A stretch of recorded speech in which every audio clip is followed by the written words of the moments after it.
je m'appelle Aloïse Ken. Je suis maître de conférence en droit privé et j'ai soutenu une thèse intitulée Le contrat portant sur le corps humain, laquelle vient d'être publiée aux éditions Marais Martin. Et dans la lignée de mes travaux, j'ai choisi de traiter ici de la pandémie de Covid-19 et la mort, analyse des enjeux juridiques et éthiques du traitement des cadavres durant l'état d'urgence sanitaire. Alors, on peut se demander quel est le statut juridique du cadavre. En fait, le droit opère une distinction entre les personnes et les choses. Et le cadavre étant dépourvu de personnalité juridique, il est nécessairement une chose, mais une chose particulière que l'on pourrait qualifier de sacrée au sens laïque du terme. Et pourtant, ce n'est que très récemment, par l'adoption d'une loi du 21 décembre 2008, que le respect dû au cadavre a été consacré dans notre Code civil à l'article 16-1-1. Il prévoit que le respect dû au corps humain ne cesse pas avec la mort. Les restes des personnes décédées, y compris les cendres de celles dont le corps a donné lieu à crémation, doivent être traités avec respect, dignité et décence. Et ce sont précisément ces dispositions qui ont été mises à mal durant la pandémie de Covid-19, particulièrement à compter de l'instauration de l'état d'urgence sanitaire. Alors, qu'est-ce que l'état d'urgence sanitaire? Eh bien, il s'agit d'un dispositif inédit instauré par une loi du 23 mars 2020 pour cause de catastrophe sanitaire mettant en péril par sa nature et sa gravité la santé de la population. Et ce dispositif a apporté de nombreuses restrictions s'agissant des rituels et des cérémonies funéraires de nature à porter atteinte au respect, à la dignité et à la décence qui sont dus au cadavre. Ce qu'il faut savoir, c'est que le Haut Conseil de la santé publique a été saisi une première fois dès le 3 février 2020 par la Direction générale de la santé au fin d'émettre des recommandations concernant la conduite à tenir en cas de décès d'un patient infecté par le Covid-19. Et dans son avis rendu en urgence le 18 février 2020, le Haut Conseil de la santé publique n'a pas eu d'autre choix que de se baser sur les recommandations qu'il avait formulées en 2009 à l'occasion de la pandémie due au virus H1N1. Donc, par conséquent, il a considéré que tout cadavre étant potentiellement contaminant, il fallait recommander la mise en bière immédiate et qu'aucun acte de thanatopraxie ne devait être pratiqué. Le Haut Conseil a cependant opéré un volte-face un mois plus tard, car il a été saisi une nouvelle fois par la Direction générale de la santé le 10 mars 2020 afin de réexaminer les modalités de prise en charge des cadavres. Et cette fois, l'évolution des connaissances, de l'épidémie, du nombre de décès, ainsi que le taux de mortalité qui était beaucoup plus faible par rapport à des infections dues à d'autres coronavirus, ont rendu caduc son avis précédent. Donc, dans son avis rendu le 24 mars 2020, le Haut Conseil a alors pris en compte que les voies de transmission sont réduites, en particulier la voie respiratoire, qui constitue le mode principal de transmission du virus. Et au terme de ces nouvelles recommandations, s'il a réitéré l'interdiction de pratiquer des actes de thanatopraxie, il a cette fois fait état de l'absence de nécessité d'une mise en bière immédiate. Il a en outre considéré qu'il était capital que les proches puissent se recueillir auprès du défunt et que la toilette mortuaire et la toilette rituelle, le cas échéant, puissent être réalisées. Mais malgré la clarté et la fermeté du propos du Haut Conseil de la santé publique, force est de constater que le gouvernement n'a pas suivi ces recommandations actualisées. En effet, un décret du 1er avril 2020 a rendu obligatoire jusqu'au 30 avril la mise en bière immédiate pour tous les défunts atteints ou probablement atteints du Covid-19 au moment de leur décès, interdisant par conséquent aux proches de se recueillir une dernière fois auprès du défunt. Le règlement est également allé encore plus loin en interdisant la pratique de la toilette mortuaire pour tous les défunts donc atteints ou probablement atteints du Covid-19 et en interdisant les soins d'euthanatopraxie sur le corps de toute personne décédée, quelle que soit la cause de son décès. Par décret du 30 avril 2020, l'interdiction des soins de conservation a été rendue pérenne pour les défunts probablement atteints ou atteints du Covid-19 et la mise en bière immédiate a également été maintenue pour ces derniers. La toilette mortuaire, en revanche, était autorisée et un décret du 29 octobre 2020 a maintenu ces dispositions, lesquelles devaient s'appliquer jusqu'au 16 mars 2021.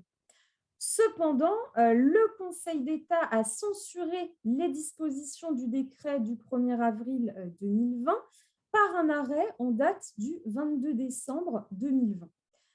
En vertu du principe de proportionnalité qui impose au juge de contrôler que l'atteinte qui a été portée aux libertés fondamentales n'est pas disproportionnée, le Conseil d'État a considéré que les dispositions de ce décret ont porté une atteinte manifestement disproportionnée au droit à une vie privée et familiale normale en raison de leur caractère général et absolu.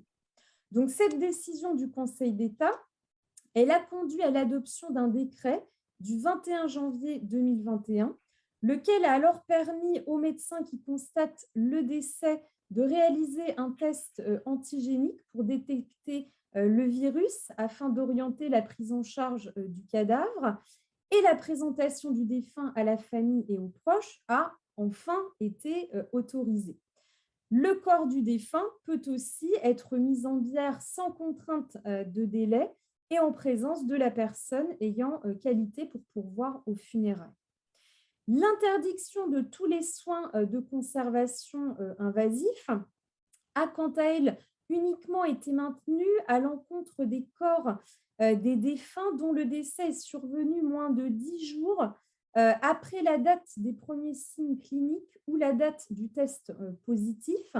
Et donc, il s'ensuit que les défunts dont le décès survient plus de 10 jours après ne sont plus considérés comme potentiellement contagieux et bénéficient des mêmes dispositions que les autres défunts.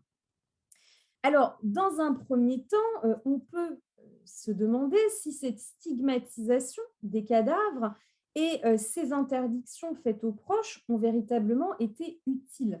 En effet, la limitation des libertés fondamentales aurait dû se fonder sur la preuve indiscutable d'une contamination par les cadavres.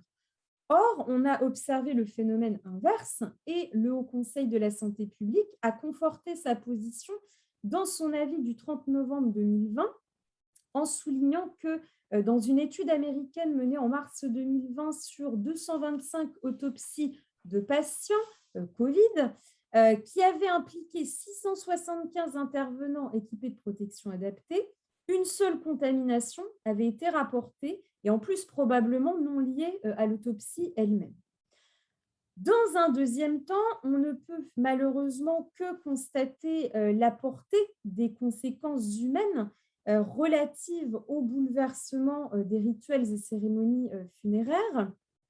En effet, les personnes ont tout d'abord été dans l'impossibilité d'accompagner leurs proches dans leurs derniers instants, que ce soit en réanimation ou en EHPAD, ce qui a pu entraîner une intense souffrance. Ensuite, les personnes endeuillées n'ont pas pu voir le corps du défunt mis en bière donc immédiatement. Et l'interdiction de voir le cadavre porte déjà atteinte au respect qui lui est dû et peut avoir de lourdes conséquences psychiques pour les personnes entraînant des deuils pathologiques.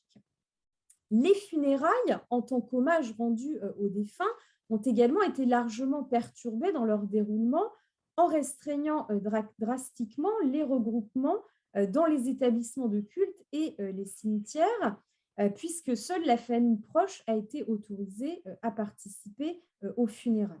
Donc, il est vraiment dérangeant que les pouvoirs publics ait pris de telles injonctions, alors que le deuil est justement un enjeu de santé globale qui a touché une part importante de la population. Dans un troisième temps, on peut observer les conséquences souvent méconnues sur les utilités sociales du cadavre, notamment sur le prélèvement d'organes post-mortem et le don du corps à la science. Alors, s'agissant du prélèvement d'organes et de tissus sur personnes décédées, l'état d'urgence sanitaire a eu de lourdes conséquences. Le 17 mars 2020, si l'Agence de la biomédecine a recommandé de poursuivre l'activité de greffe pour tous les organes vitaux, elle a en revanche préconisé de suspendre l'activité de greffe rénale du 18 mars au 11 mai 2020. Et pendant cette période, seules les greffes rénales pédiatriques et celles combinées à un autre organe se sont poursuivies. Et donc, par conséquent, l'état de santé des patients sous dialyse s'est aggravé et la greffe n'est pas arrivée à temps. Donc, les décès parmi les candidats en attente ont été enregistrés avec une hausse de 16% par rapport à 2019. En plus, la mise en bière immédiate pour tous les défunts atteints ou soupçonnés d'être atteints du Covid-19 à partir du 1er avril 2020 a nécessairement compliqué les prélèvements d'organes. Et chez ces défunts, le prélèvement n'est toujours pas possible puisque un test PCR est systématiquement réalisé chez les candidats d'honneur et il est procédé à la recherche d'un contact avec une personne infectée au cours des 28 jours précédant le prélèvement. S'agissant du don du corps à la science, lorsque de son vivant, une personne a manifesté sa volonté de faire don de son corps à la science après son décès, le cadavre revêt une utilité pédagogique pour les étudiants en médecine. Cependant, durant le premier confinement, les 28 centres de dons du corps en France ont été fermés et il a été conseillé aux familles de choisir des funérailles classiques, inhumation ou crémation. Et de surcroît, le décret du 1er avril 2020 a par conséquent empêché le don des corps à la science pour les personnes donc décédées du Covid ou probablement. Donc, quelle analyse pouvons-nous faire de ces injonctions aux conséquences graves et irréversibles? Eh bien, cette atteinte d'un état omnipotent peut s'analyser comme un biopouvoir, c'est-à-dire une gouvernance des corps par l'État. Alors, le biopouvoir est un néologisme inventé par le philosophe Michel Foucault dans les années 70 pour désigner le pouvoir de l'État sur le corps des individus.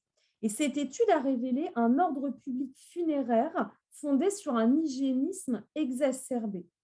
Néanmoins, cette analyse sur le traitement des cadavres est révélatrice d'un mouvement plus large auquel sont en prise les vivants, que ce soit par le confinement, le port du masque, l'instauration d'un couvre-feu ou encore l'obligation vaccinale.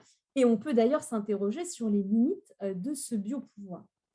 En l'espèce, l'analyse du traitement des cadavres permet de comprendre que le biopouvoir peut aussi prendre la forme d'un thanatopouvoir, passant donc d'un pouvoir de décision sur la vie à un pouvoir de décision sur la mort.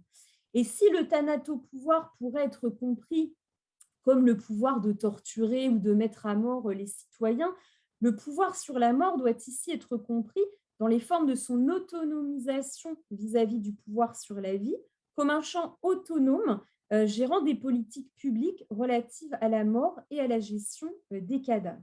Donc, cette étude révèle également la manière dont la crise sanitaire a profondément bouleversé le statut du cadavre.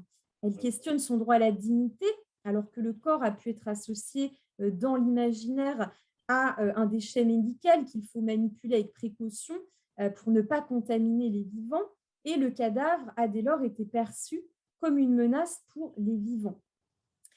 La présente étude est en effet bien plus riche qu'il n'y paraît au premier abord, c'est-à-dire qu'elle porte en elle les leçons nous invitant à dépasser cette analyse du traitement des cadavres en démontrant par une démarche de systématisation le traitement qui est réservé à l'homme de manière globale.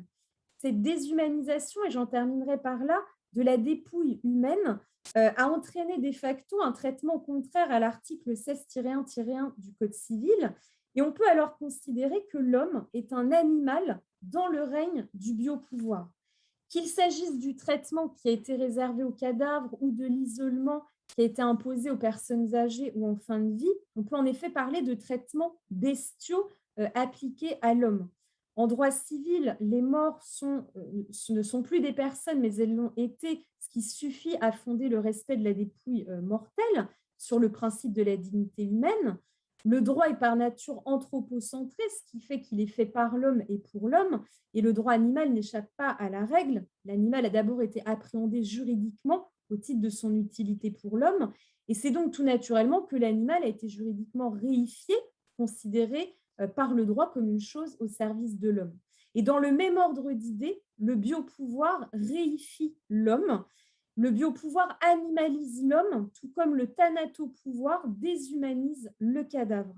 Et donc l'animal est une chose au service de l'homme, et un raisonnement par analogie permet de comprendre que l'homme est une chose au service de l'État, lequel exerce sur lui son biopouvoir et sur son cadavre son thanatopouvoir. Donc pour conclure, il convient de rappeler qu'il est nécessaire, dans un enjeu d'équilibre, de prendre des dispositions assurant la sécurité sanitaire du collectif, mais aussi de respecter le défunt dans son individualité. Et cette analyse permet de saisir le rapport de pouvoir noué entre les individus et l'État, mais aussi de mesurer l'étendue des effets de la mise en œuvre de ces règles exceptionnelles, notamment sur les droits et libertés des vivants qui pleurent leur mort. Et comme tout est affaire de volonté politique, il nous reste désormais à observer si le thanatopouvoir prendra en compte ces recommandations dans la mise en œuvre de ces prochaines mesures. Je vous remercie de votre attention.